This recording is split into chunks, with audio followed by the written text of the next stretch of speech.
మన ఎన్నికలంతా కూడా 3 నెలలు మొత్తం ఎన్నికలంతా కూడా మీరు అందరూ కూడా పని మానుకుని మరి తెలుగుదేశం కానీ బీజేపీ కానీ జనసేన కానీ 3 కలిసిన తర్వాత కలిసి మనందరం కూడా పనిచేసాం.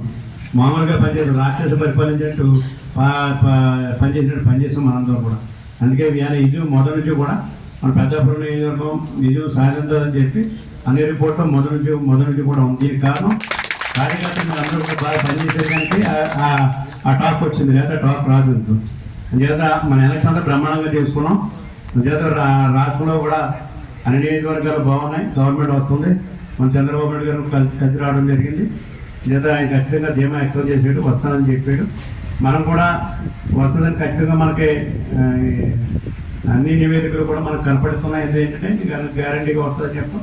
మనం కూడా గ్రామ వార్డులు బూత్ వైద్యం మనం వేసుకున్నప్పుడు కూడా మనం బాగా మెజార్టీలు ఉన్న ఎన్నికలు అన్నింటిలో అని చెప్పి మనకు కూడా పూర్తిగా అర్థమైంది. మరి ఆ వంతు అయిపోయింది. రెండో వంతు ఏంటంటే కౌంటింగ్. ఇవాళ మనం కౌంటింగ్ కోసమే ఇవాళ మనం మీటింగ్ పెట్టుకున్నాం. మళ్ళీ నెగ్గిన తర్వాత మళ్ళీ ఇంకోసారి మీటింగ్ పెట్టుకుంటాం. మళ్ళీ కౌంటింగ్ ఎందుకంటే కౌంటింగ్ లిమిటెడ్గా ఎవరైతే కౌంటింగ్ మనకి ఎక్కువ మంది ఇలా తెలుగుదేశం కానీ కాంగ్రెస్ కానీ జనసేన పార్లమెంట్కి సంబంధించిన జనసేన మరి పెట్టుకున్నారు. జనసేన అందరూ కూడా పార్లమెంట్కి పూర్తిగా పెట్టుకున్నాం. మనమేమో తెలుగుదేశం పెట్టుకున్నాం. వాళ్ళు వచ్చిన ఇంట్రెస్ట్ ఉన్నవాళ్ళందరికీ కాంగ్రెస్ పెట్టాం.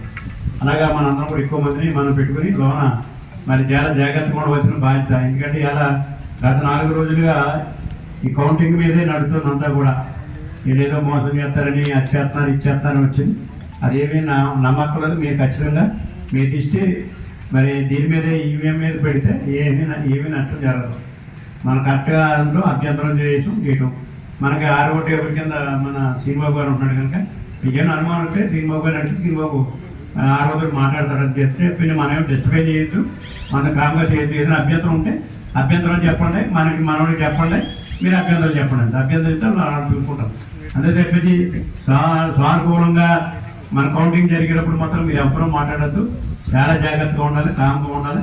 పైన ఇన్స్ట్రక్షన్ కూడా ఎలక్షన్ కమిషన్ ఇన్స్ట్రక్షన్ కూడా ఏమి ఇచ్చిందంటే ఎవరైనా డిస్టర్బెన్స్ చేస్తుంటే చిక్కి జైల్లో పడండి అని చెప్పి ఇప్పుడు ఎప్పుడూ లేదు. ఎందుకంటే ఈ గవర్నమెంట్లో ఎన్నికల్లో జరిగిన హింసకే ఇవాళ రిపోర్ట్లు అన్నీ కూడా చూసిన తర్వాత డైరెక్ట్ ఇచ్చింది.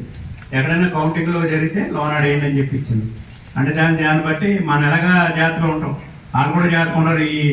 దాన్ని బట్టి చూస్తే చేత మనం ఏమి ఇబ్బంది పడక్కర్లేదు. మనం కామ్గానే వెళ్తారు. నిజం సాధంతో ప్రతి బూత్కి కూడా మేమైతే మీకంతా కూడా రౌండ్ టేబుల్ ఒక రౌండ్కి 14 టేబుల్ కనుక 14 టేబుల్కి ఒక పేపర్ ఇస్తున్నాం. 14 కూర్చున్న వ్యక్తికి ఏ బూత్ అవుతుందో ఏ బూత్ అవుతుందో అన్ని వివరాలు దొరుకుతా మీకు ఇస్తున్నాం. మీరు అది మీద నోట్ చేసుకోవడం తప్పించి అందుకంటే పేపర్ కూడా మనం పట్టుకెళ్ళినాము. 71C మాత్రం పట్టుకెళ్ళాలి, ఒక పేపర్ ఇస్తాం అది పట్టుకెళ్ళాలి. ఈ 2 తప్పించి ఏమి పట్టుకెళ్ళాలి, పెన్ పట్టుకెళ్ళినప్పుడు పెన్సిల్ పట్టుకెళ్ళాలి. అందుచేత మీరు అంతా కూడా చాలా క్లియర్గా మళ్ళీ అక్కడికి వెళ్ళిన తర్వాత పెన్సిల్ లేదు, పెన్ ఏమో వాళ్ళు తీసేసుకుంటారు. మళ్ళీ నా దగ్గర ఏమీ లేదు అనుకోవద్దు. కలిసి పెన్సిల్ ఖచ్చితంగా కూడా జేబులు పట్టుకుని వెళ్ళాలంత పెన్సిల్ కొనుక్కోవడం. అందరి దగ్గర పెన్సిల్ లేవు, పెన్సిల్ ఇస్తున్నారు. అందుచేత పెన్ మాత్రం పట్టుకెళ్ళచ్చు. పెన్ తీసుకుంటే తీసుకుని కలిసి పెన్ పక్కన పడేస్తారు. సెల్ ఫోన్ పట్టుకెళ్ళడానికి లేదు. మరి మీరు కూడా టేబుల్ మీద ఈ టేబుల్ నుంచి ఆ టేబుల్ నుంచి మనం చేసుకోవాల్సిందో మీరు అటు ఇటు కూడా కదలకూడదు. ఇప్పుడు ఎలాగ వస్తుంది మనకంటే ఏ టేబుల్ ఆడే అక్కడ ఉండి మీరు జాగ్రత్తగా చూసుకోవాలి తప్పించి టేబుల్ అటు ఇటు కూడా కదిలి పరిస్థితి రాకూడదని చెప్పి మరి భోజనం కానీ టిఫిన్ కానీ టీ కానీ బయట క్యాంటీన్ ఉంది, క్యాంటీన్లోకి వచ్చినా ఇదివరకైతే ఒక టైం ఇచ్చేవారు, లోన పట్టుకొచ్చేవారు. ఇప్పుడు అవి కూడా లేదు. అంతా కూడా బయటకు వెళ్ళి ఆ క్యాంటీన్కి వెళ్తా టీ దాకా క్యాంటీన్కి వెళ్ళి టిఫిన్ తిన్నాను, క్యాంటీన్కి వెళ్ళి భోజనం చేయాలి. చేత మన టైం కూడా 2 గంటల కల్లా 14 టేబుల్ కనుక మనకి 2 గంటల లోపల అయిపోతుంది. ఆ టైం టేబుల్ బట్టి ఇచ్చాడు. 20 టేబుల్ లోపు అంతా కూడా 12 గంటల లోపు అవుతుందని. 20 గంటల టేబుల్ ఎక్కువ ఉంటే ఇంకా టైం పడుతుందని చెప్పి సాయంత్రంగా అవుతుందని చెప్పి టైం కూడా ఇచ్చాడు. అందుచేత మీరు అందరూ కూడా జాగ్రత్తగా ఉండాలని చెప్పి జాగ్రత్తగా చేయాలని చెప్పి వెళ్ళిన వాళ్ళందరూ కూడా జాగ్రత్తగా చేయమని చెప్పి కోరుకుని మనం నిజం సాధించిన తర్వాత కూడా మనమైతే అక్కడ కృషి భవన్ తీసాను. మనందరం కూర్చున్నారని చెప్పి అక్కడ టీవీ పెట్టి అని పెట్టి భోజనం పెట్టి అని పెట్టాం. కానీ అవి యాక్సెప్ట్ చేయలేదు. ఇంకా మన ఇంటి దగ్గర కూర్చున్నారని చెప్పి మన ఇంటి దగ్గర ఉంటామని చెప్పి మీకు అందరూ తెలియజేసుకోండి.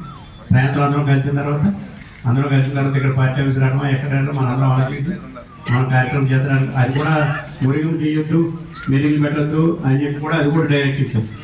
దాన్ని బట్టి మనం ఎలా ఉండాలని మనం చేద్దామని చెప్పి మీరందరూ ఖచ్చితంగా విజయం సాధించాం. మీరందరూ ధైర్యంగా ఉండి వెళ్ళి కూడా అందరూ ధైర్యంగా ఉండండి. మీ బాక్స్ మీరు చూసుకోండి జాగ్రత్తగా. అంతే తప్పించి ఎక్కడ తప్పు జరగడం కూడా చూసుకునే బాధ్యత మీరు తీసుకోవాలి. వివరాలన్నీ కూడా మా శ్రీబాబు గారు అన్నీ స్టడీ చేశారు దీని మీద. మా శ్రీబాబు గారు ఏమైనా చెప్తారు. తర్వాత మీరు అందరూ కూడా ఇక్కడ ఉండి ఈ కార్యక్రమం అంతా అయ్యేలాగా ఉండి వచ్చి భోజనం చేశారండి. రాజుగారు నేను మాకు పార్లమెంట్ మీటింగ్ పెట్టారు. అక్కడ పార్లమెంట్ ఇన్ఛార్జ్ అభ్యర్థులది జనరల్ ఏజెంట్ మీటింగ్ కాకినాడ పెట్టారు. మేము కాకినాడకి వెళ్తాం. అదే మీరు అందరూ కూడా మరి మీటింగ్ అయిన తర్వాత మీరు అందరూ కూడా ఉండి భోజనం చేసి అందరూ వెళ్ళవలసిందే మిమ్మల్ని అందరూ